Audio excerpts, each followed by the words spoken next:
Okay, next tag video. This is like Tagapalooza. This is the Books of Your Past tag that I took from the Readables. Number 1, what was the fastest book you've ever read? That I can remember recently, at least. It was probably Shit My Dad Says by Justin Halpern. I mentioned it, I think, in the last tag video, or one of, the previous ones, because it is hilarious. It is like one of the funniest books I've ever read. It's really, really good. It's really quick to read. Yeah, just go read it. It's amazing. Number 2 is what's the longest book you've ever read? I think, is this like time-wise or like page-wise? If it's time-wise, Dracula.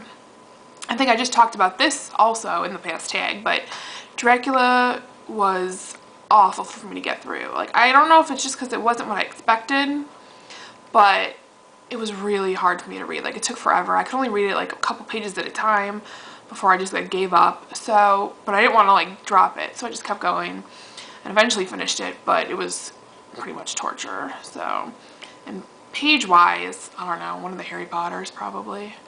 The longest one, I don't know. Number 3, what is the most embarrassing book you've ever read? I don't think I have one in particular, but I do like really cheesy and dirty romance books. And so I'm always kind of worried when I'm at work, because occasionally my bosses will walk through and be like, oh, what are you reading? Which is usually fine, but unless it's like A Nanny for Keeps or The Lord Next Door or something, and then you don't really want to explain what that's about. So yeah, those I guess are kind of embarrassing.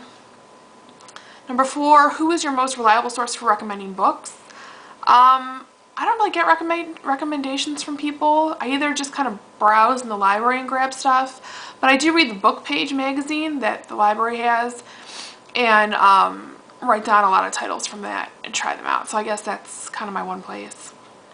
Number 5, what book changed your life? I can't say any have been like huge revelations, but No Opportunity Wasted by Phil, I don't know how to say his last name, Keegan, I guess, Keegan,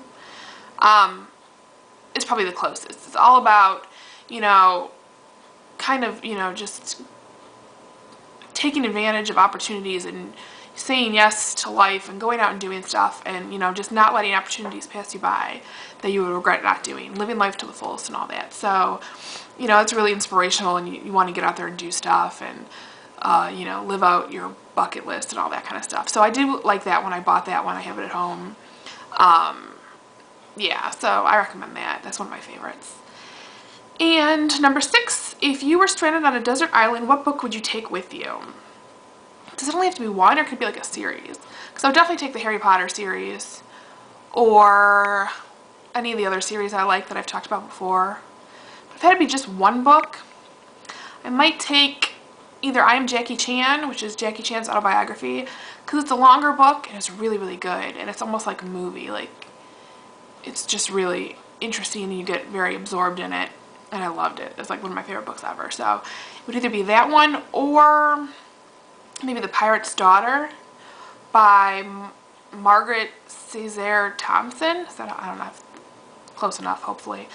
But yeah, that was a really, really good one. That was about it's fictional, so it's not, totally true, but it's kind of based on a girl in Jamaica who has an affair. She's like young and has an affair with Errol Flynn, and yeah, it's kind of hard to explain, but go look it up, The Pirate's Daughter. It's really, really good.